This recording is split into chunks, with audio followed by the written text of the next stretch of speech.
Okay students, today we'll be learning about the beam design in our sessional. By this time in the building design you have completed all the combination of loads, and thereby you must have drawn the bending moment and shear force diagrams as well.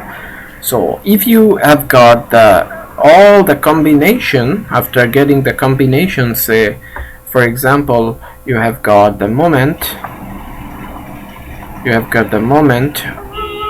and also the shear force as well for different beams. Say B1 is a beam, B2 is a beam, B3 is another beam.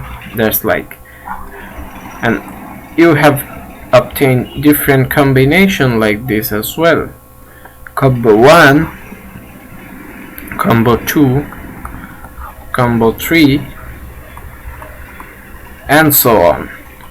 So different combinations, you have obtained different moments. The moment we are expressing in keep fit, for example.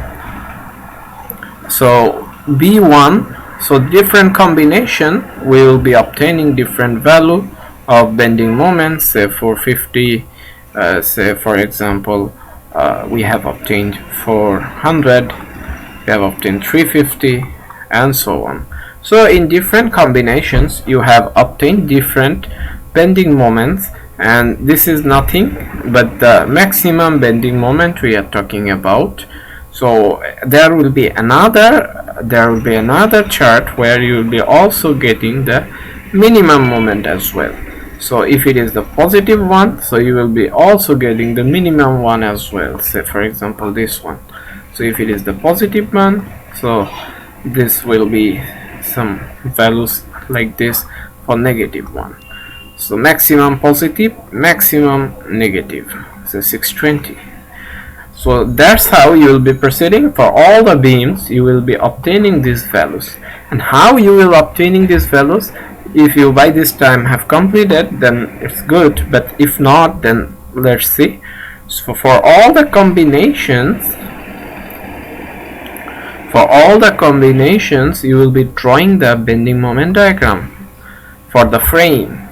So for example, if we have got a frame like say like this one, this is a frame, it's a building actually. So in this particular building we have got columns and beams like this and this. Okay, so this is the building, for example. So for different combinations you will be drawing the diagrams, and diagrams you will be obtaining like this.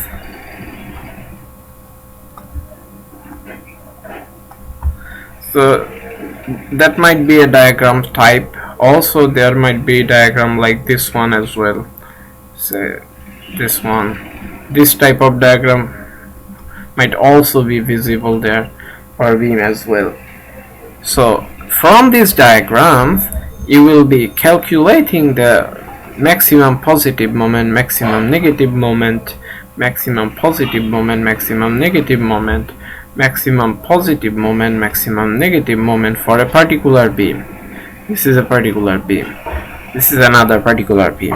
So for all the beams you have obtained the maximum and minimum moments, and using those moments you have factorized those maximum moments while getting the combination. So if you are using the dead load combination, for dead load you will be drawing a bending moment diagram like this. Then when live load there will be another bending moment diagram like this. So while taking the combination you will be taking the maximum moment of dead load, positive dead load, and maximum positive moment from live load, and factorizing those to obtain the maximum moment of positive moment of this combination. So whenever you will be using dead load plus live load plus any other loads, say for example earthquake, or different combinations are there. For each and every combination you will be obtaining the maximum positive load and minimum, that is maximum in the negative side, the moments as well. So for all those, after completing, you will be writing here the positive from combination 1, the maximum positive moment and minimum moment. All these will be sorted out here.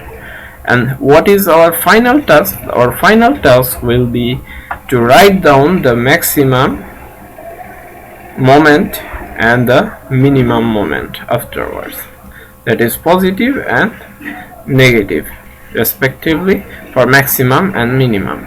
So from all the combination, we'll be writing the maximum positive moment and the minimum negative moment, that is might be 700. So sort out these things. That will be your task first. So for each and every beam, we'll be sorting out these things, and then our next task will start here. So you will be creating a chart like this. A chart will be created where you will be watching there different combinations like beam for maximum moments. So obviously there will be unit. So beam 1 maximum, say we have just obtained, we have discussed about it here. Say beam 1 we have obtained plus 450 and minus 700. So that's how we'll be proceeding. So for example 450 and then minus 700. So these moments will be written up there. Then we will be calculating. So remember one thing, we will be sorting out H beam all in one order, all at once, and the T beam, that is the intermediate beams, will be sorted out together like this. Okay, so what is the purpose? Just because we might be using the same design for H beams. So we will not be designing different types of beam for each and every different individual H beam. Rather, we will be going for a common design. For that, we will be trying to sort out what is the design positive reinforcement for the H beams and what is the design negative steel area for the H beams, and from that value we will be using that reinforcement throughout all the H beams. That is our main purpose. And now why we have written there be effective, you can see there is a term be effective. So effective, this B is nothing but the effective flange width that is we can obtain for the T beams or L beams. In H beams especially, it will be all those will be the L beams, which is like this, as this is the H beam. So also these beams might be T beams as well if it has any extended portion over there in this direction, any cantilever portion over there, that might also give this type of beam as a type of T beam as well. But in general we will be assuming this will be L beams. So if it is L beam, then you will be obtaining the effective flange width that will be according to the ACA provision or BNBC provision, whatever we say, according to the guideline. We'll be learning how to obtain it today again.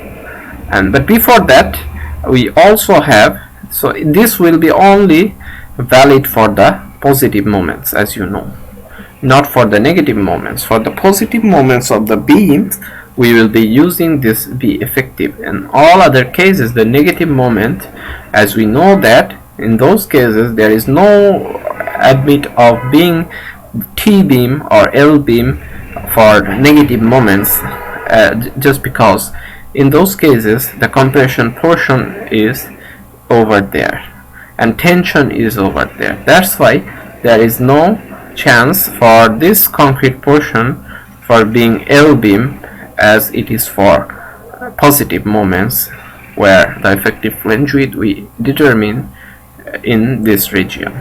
So that's why we will be using B effective for positive moments only, and while calculating A as negative, we will be directly using moment negative maximum negative moment, and we will be using B as the beam width, that is the width of the web of the beam, this width, irrespective of the flange width, whether it is T or L or anything else, it doesn't matter.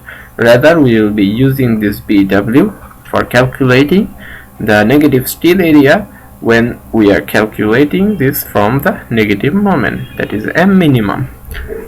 So this calculation is very much easier and comprehensive, as you know. To start with this, we need what? First of all, you will be needing the strength properties of the steel and also the concrete. So as we know that we'll be first assuming an A. So if the beam, for example, this beam, all the beams, for example, you have taken 21 inch, for example, and including the thickness as well. So if thickness is 6 inch, this is 21 inch, and there is a layer of reinforcement, so D is there. So if this 2.5 inch cover is deducted, then you will be obtaining 18.5 inch. This 18.5 is nothing but the D of what? D of the beam. So if we are assuming the negative moment, then D will be in this direction. So there will be the tensile reinforcement for the negative moment, and then D will be in this direction. So this will be the D in case of this will be also be 18.5 inch. So this will be the D for the negative moment, negative steel area calculation. This is nothing but the negative steel area as we are denoting here. So for that, obviously you will be assuming a value of A, say for example 5 inch or 6 inch, whatever trial value. Then you will be calculating A as, this is obviously the negative steel we are determining, so that is nothing but the MN divided by phi Fy D minus A by 2. Or we can also say, instead of this one,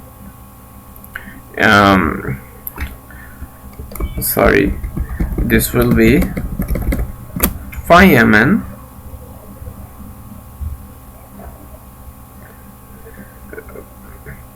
Mu divided by phi Fy D minus A by 2. So you can also write this one as Mn, nominal moment as well, it doesn't matter. Also we can use the ultimate moment divided by the phi. So using this calculation, the assumed A, the D is known there, phi will be 0.9, and the strength properties let the strength of steel is, yield strength is 40 ksi and Fc prime is 3 ksi, for example. So if it is like this, you will be calculating required AS, and using this AS you will be again giving a trial to see whether the A, first assumed A, governs or not. So use this formula Fc prime B, and in this case the B will be nothing but this width of the beam. Say for example this is 12 inch, so you will be using 12 inch there, but not the flange width, the effective flange width B effective we are using. It is not used here, just because we are just calculating the negative moment here, a negative steel area. So as it is negative steel area, so concrete portion, compression portion will be this one, and that's why B will be nothing but 12. Okay, so if A is close to this value or at least less than this value, you can just directly use this A and finalize this one. Otherwise you will be giving again and again, giving trial until this A gets close to this one. This A gets closer to the assumed one. Again and again trial will be given there. So however, this is the procedure for designing the negative still areas. So you will be easily calculating the negative still area from this. So if we calculate, say for example, this is just arbitrarily, I am saying just arbitrary, remember arbitrary values I am just giving here, remember this thing. So negative still area is required negative still area we have found is nothing but 2.68 for example.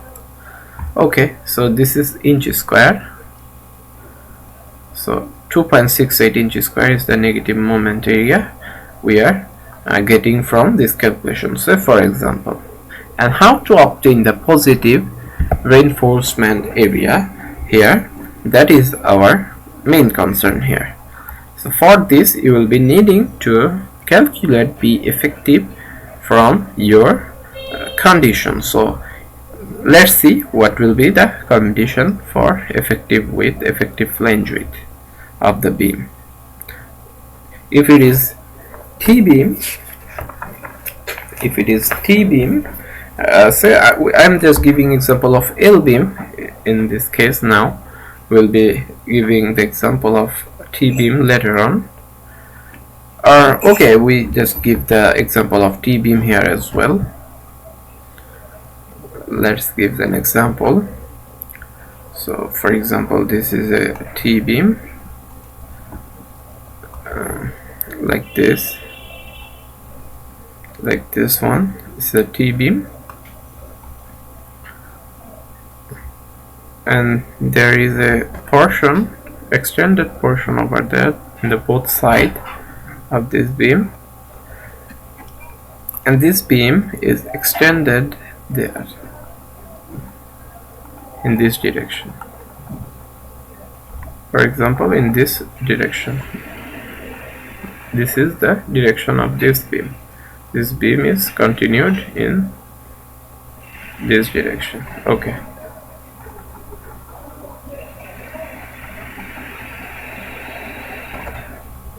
So now, what will be the effective flange width? This will be obviously BW, the width of web. So what will be the dimension of flange width? Say for example, this one will be the flange width we need to calculate. Effective flange width. This one will be effective flange width. B effective we are writing here, or we can say BF. Okay, so this effective one we need to calculate. Okay, so now there is another thing we need to consider, that there will be two more beams as it is extended in this direction. So there might be another beam here like this,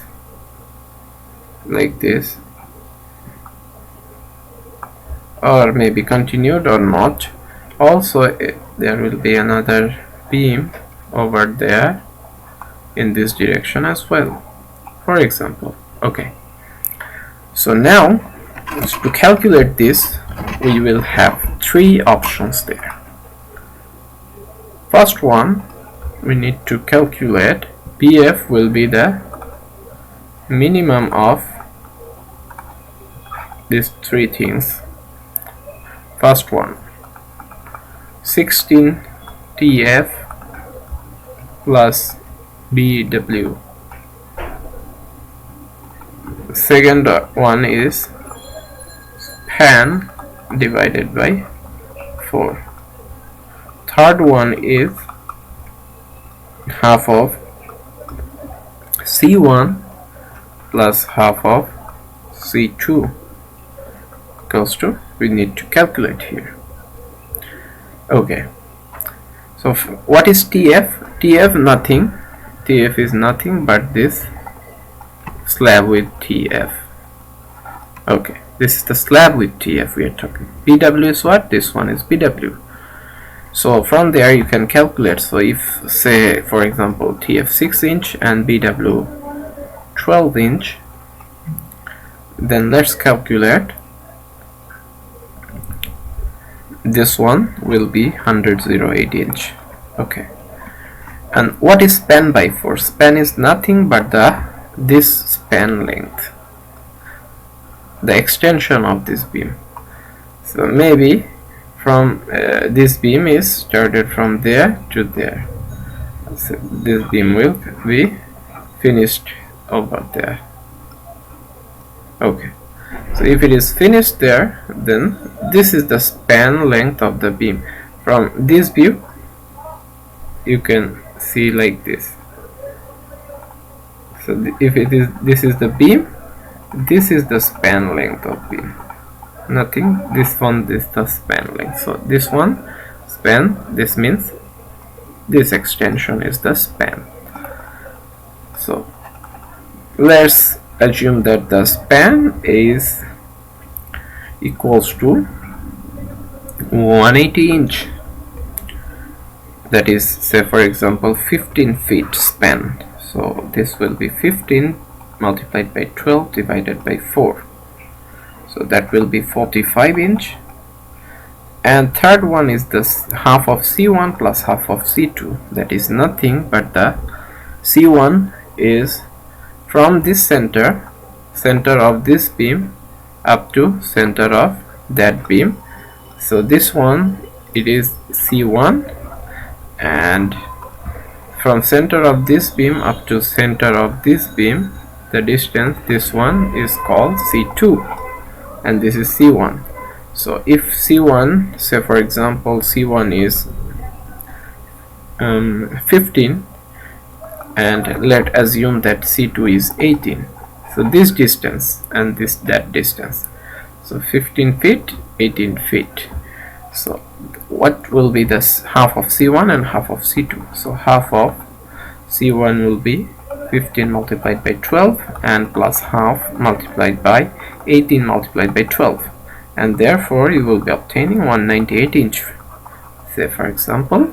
And from there, as it is the minimum of this tree, so this one will be governed. So we'll be taking B effective or BF, whatever you say, it will be 45 inch in our case. So you directly put this value over there, write it down here, 45 inch, and using this one you will be calculating the value of AS here. So now we'll have to check whether this beam actually is a T-beam or not, or whether we can use it as a rectangular beam. So for that, what we need to do, we will have to calculate the value of A for this particular beam. So as we have the positive moment for 50, we'll be calculating this thing. You will be first assuming A equals to TF, that is the slab thickness, that will be nothing but the 6 inch. So assuming this one, you will be calculating the initial A's value, which will be MU, that is was 450 feet, phi Fy dA minus A by 2, and in this case A will be equals to 6 inch. Initially you will be assuming it equal to the thickness. From there you will be obtaining the value of AS, and using these AS you will be again calculating the value of A, and that will be the AS Fy 0.85 FC prime into BF. In this case you will be using BF, that is nothing but the 45 inch you have obtained here, just because we are calculating it for the positive moment. If you obtain this value of A, that is less than TF, or the assumed value, this one, then you can treat it as a rectangular beam. in that case use BF equals to 45 inch. And if not, if it is greater than TF, then you will have to consider and design it as T-beam. So that is the difference. So if it is T-beam, then you will have to again calculate this for the T-beam. That means the area, compression area, this, if this is the beam, the compression area exceeds this portion.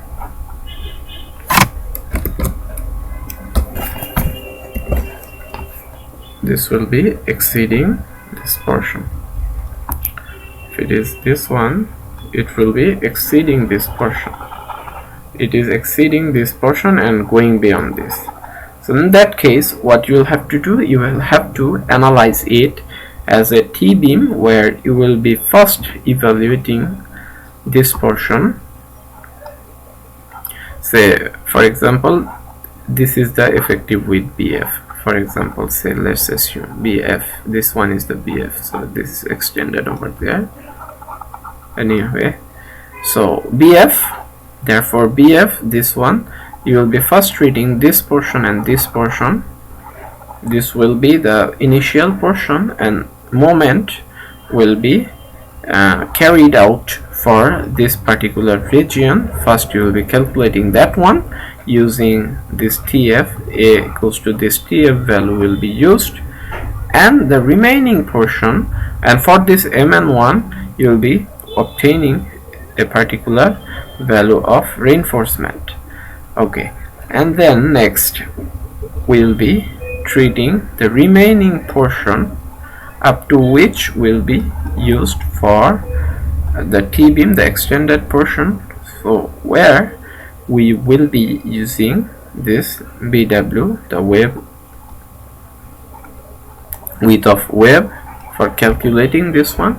And from this analysis, this compression area, we will be again evaluating another moment, and for which we will be again obtaining additional reinforcement. And in combination of these two, MN1 and MN2, you will be finally again checking whether this one using the 5 factors for this one, 5 factors for this one, and again you will be checking that whether the final moment you have obtained for these two types of reinforcement, whether this governs MU 450 keep fit, it is governing it, the capacity is greater than or equals to 450 or not, using this reinforcement.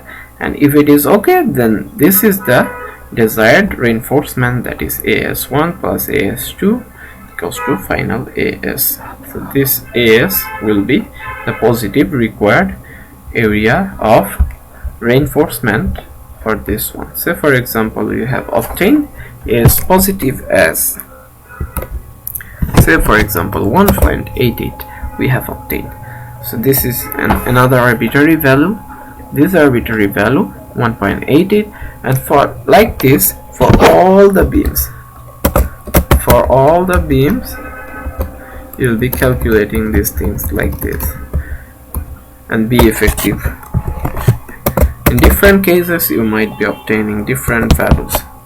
So not necessarily this is 45, just because I am just giving example of, I have given example of T-beam here.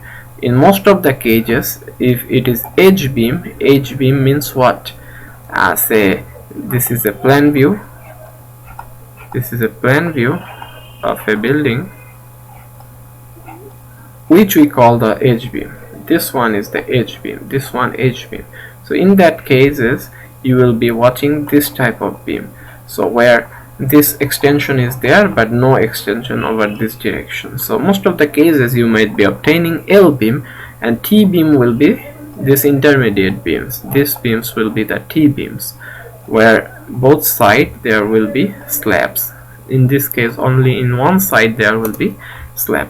So not necessarily this 45 is for an L beam you are obtaining. So what will be the effective slab beam width, flange width for the L beams? There is another formula which I need to mention here. So let's draw for L beam, so for example this is an L beam, so where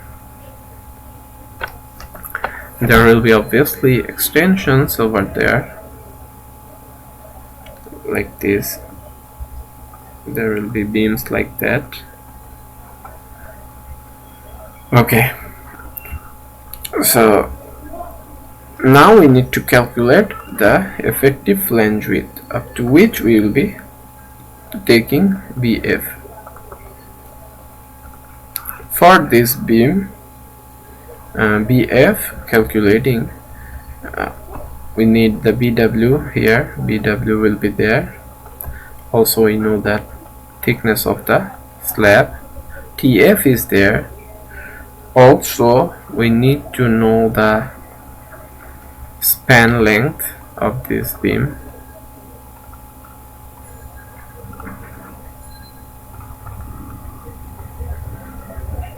Okay, so if it is finished over there, this beam is finished there, say for example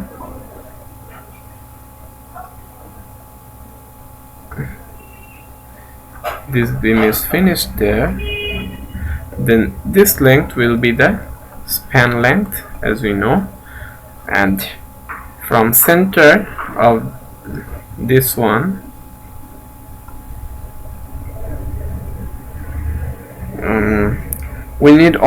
we also need the clear distance for this one. If this is the clear distance,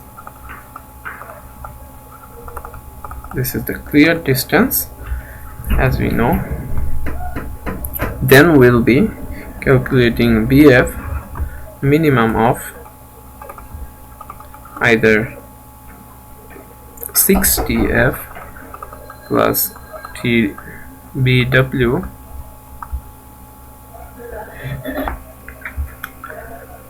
After that, the second one, that will be, if I say span length divided by 12 in this case, and thirdly this will be half of the clear distance plus the beam web width. So 6TF plus BWTF is 6 inch and BW is 12. Then we can calculate this value. The span length, if we as we have considered, maybe it is 15 feet divided by 12 and converted to inch, you will be getting this. So clear distance, say for example clear distance from this one to that one is nothing but say for example 10 feet. So if it is 10 feet, then 10 feet will be converted to inch and divided by 2 plus BW is 12 inch, also obtaining this value. So from these three, the minimum will be the BF for this L beam. So you will have to check whether this beam is L beam or T beam or not. So obviously the T beams will be, obviously the T beam, the intermediate beams will be the T beams. The edge beam, it might be T beam or it might be the L beam, whatever it is. In most of the cases it will be L beam, so unless there is any cantilever portion in another direction of those edge beams. So therefore you will be taking edge beam as L beams and T beams will be considered as T beams. So this 45, although we have calculated giving example of this one, but you'll not be taking 45 here. So let's not consider 45 here, so you will be confused. Give 45 here instead of that. So let's use different values here, say 45, say 55. So using this 55, you might have obtained 1.88 or something like this, and from this calculation you will be obtaining this value differently. And the calculation for L beam is all the similar as it is for the T beam, as we have used there. All the things are similar, and BF you will be using the BF for L beam you have obtained. for calculation of L beams, and whenever L beams, this 55 will be used, and whenever we are using T beams, you will be using the effective flange width of T beams as you have obtained from the calculation, the formula. So in this manner you will be calculating all the positive steel areas. All the positive steel areas will be calculating from there, and for negative moment, you know, we need not to use the effective flange width. You will be always using the web width of the beam, and therefore you will be obtaining different values like this one, like so. All of these values will be obtained. Say for example like this. All these values are arbitrarily placed. So what we will be doing, we will be taking the maximum values, as we will be designing the maximum value for edge beam. So edge beam maximum positive value is 1.99 and maximum negative value is 3.77, for example. So most of the time, although it will be coincidentally should be the similar beam which will be governing, but still then it might be different. That is not impossible. The different beam will be governing differently for negative and positive moment. So whatever it is, for edge beam you will be writing for edge beam as positive design is 1.99 inch square, and as negative design will be 3.77 inches square, and based on these two values you will be designing. Say for positive design, therefore we will be using 2 number 9 bars for positive moment, and for this one 4 number 9 bars will have to be using these 2 bars for this one and that one, for example. So these 2 design bars will be used for all the beams, all the edge beams, as I have said. So for all the edge beams, use these designs. And for T beams, you will be similarly getting all the values. So then you will be taking the maximum positive, maximum negative value, and therefore you will be designing suitable reinforcement for achieving those strength or moment. So that will be our main concern. So you can obviously design for different beams, you can differently give different reinforcement as well, but that will give rise to complexities which will not creating problem for you, rather it will be creating problem for the laborers who will be working in the field while construction is going on under them. They will be there is possibility of placing wrong reinforcement in wrong places. So keep it as simple as possible. Okay, as simple as possible, that is better. So use all the edge beams, similar reinforcements. Use all the T beams, intermediate beams, similar reinforcement. That will be better, that will be viable. Although you might say that, okay, as this one is very large than this one, in some cases the reinforcement might cost a lot. Yes, it might cost a lot, but you also have to give focus on the complexity or simplicity as well. Otherwise, if some mistakes are there, then it will create very much problem for the people who will be living there. This is nothing about any other animals. This is all about we human beings who will be living in this building. That's why this is very much sensitive. So keep as simple as possible. Okay, so that's how you'll have to proceed for the beam. So your task will be to creating this chart. If you haven't drawn all the bending moment, shear force diagrams for all different loads, dead loads, live loads, and obtain the maximum moments, maximum shear force, maximum axial force of beams and columns from those diagrams, then now you will have to draw those and sort out all the maximum and minimum values of moments, shear forces from there in a chart, and apply the combination over those values to obtain the maximum moments, maximum shear forces for different combination, and from there you will be obtaining this chart, the maximum moment, governing moment for the beam, maximum negative moment for the beam, as we have just shown there.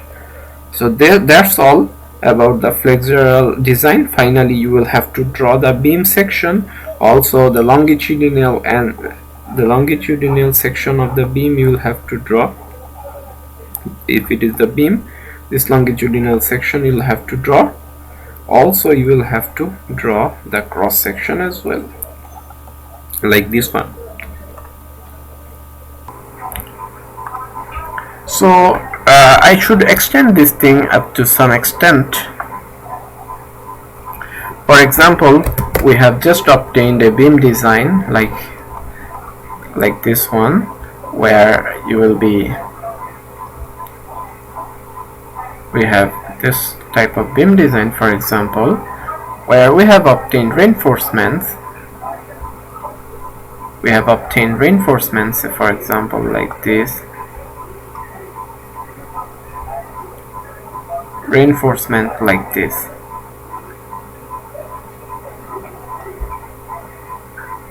This one. So for example, so this is the negative moment portion we are talking about. So we have a beam design like this. So for example, we have obtained for this one, so 4 number 9 bars and 2 number 9 bars are there. So this is in the negative portion, if the beam starting from there and moving towards this one. So reinforcement is moving forward.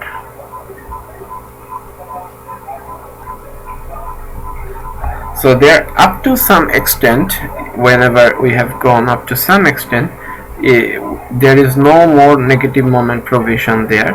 So we might not be trying to extend this for reinforcement in this portion, although minimum 2 reinforcement should be extended up to there. There are some guidelines, I think, so I would not like to describe this thing in this class, in this sessional. Maybe you have learned it in your theoretical classes. So you will have to extend some portion of this negative portion throughout the beam, and keeping eye on that, you can cut off some of the reinforcements. Say for example, you may cut off 2 reinforcements over there, where in the middle portion of the beam, where there will be only positive moments and positive reinforcement is required in this portion, say in particular.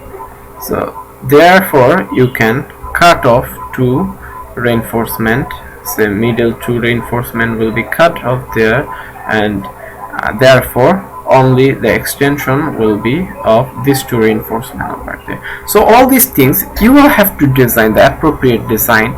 So from this is the section AA, so therefore this will be your section AA. So if I cut a section over there, section BB, then this one will be our section BB. This one, this section we are talking about, that will be our section BB.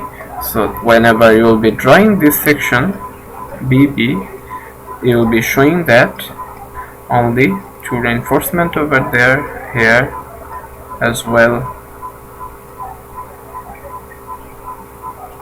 Okay, so like this is section BB, and section CC again like this one. If I take another section in there, CC. So that's how you'll have to show at least 3 portions, the middle portion, this portion, and that portion of all the design beam of H beam. as all edge beams will be similar. And for the T-beams, the intermediate beams you will be designing, you will have to give a similar design like this.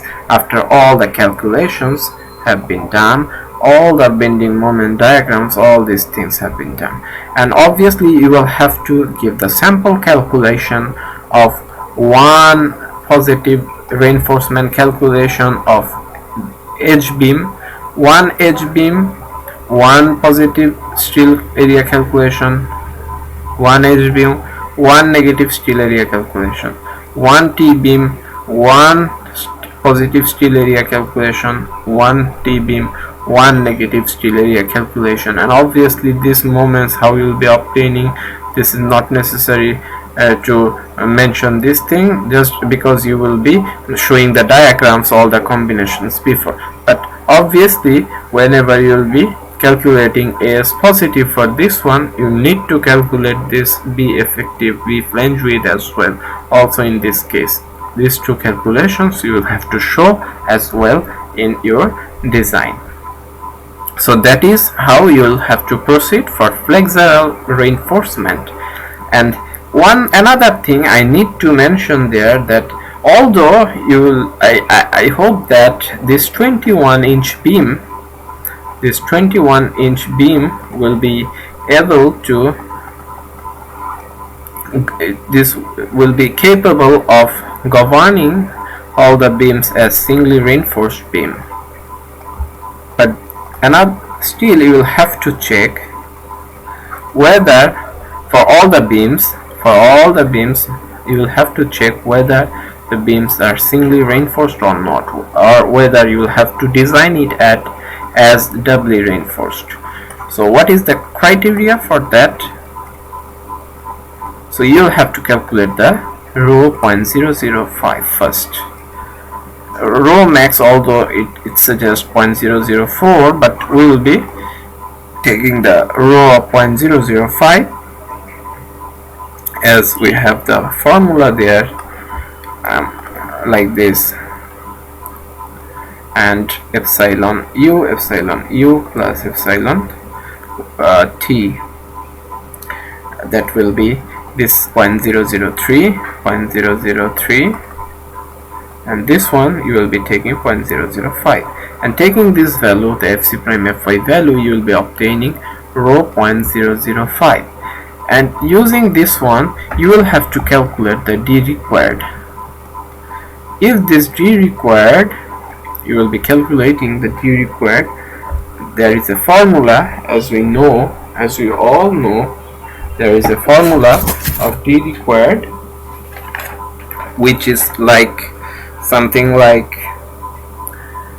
the ultimate moment, the design moment we are designing for, then divided by phi, rho 0.005, then fy b, then 1 minus 0.59, rho 0.005, fy by fc prime. This is the formula, this one. So from this equation, this formula, you will be calculating d required, and we have provided d required as 18.5. So if you see that your d required for this particular moment, all the moments we will be calculating this one, all the positive and negative moments we will be calculating. So if we find that this value d required is less than this d provided, then we will stick to the singly reinforced beam. And other than that, if we see that the d required is exceeding 18.5 inch, the provided d, then you will have to go as either we'll have to increase this value, the reinforced ratio. If we increase this value, the d required will be decreased, and as a result it will be become less than 18.5.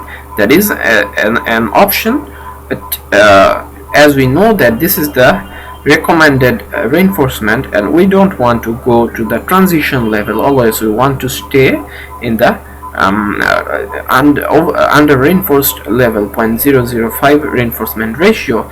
That's why The another thing what we can do, that we will be moving to the doubly reinforced beam in this case. So therefore you will be calculating the value of D required for each of that, and state whether you will have to go for singly reinforced or doubly reinforced, stay for singly reinforced and will have to go for doubly reinforced or not. So after that, after this calculation, if it is singly reinforced, then proceed as it is shown there, whether T beam is not there or L beam, or treat it as a rectangular beam or not. And if it is doubly reinforced, then follow the procedure for doubly reinforced, and finally calculate the areas of this AS positive or AS negative in the case, the particular case you will be achieving. That's how you'll have to proceed if it is doubly reinforced. Although I believe that it will not be doubly reinforced, as we have taken big large and value of D. So still then you will have to check it. So that's how we'll be finishing the flexural design. Now we'll be going for the shear design.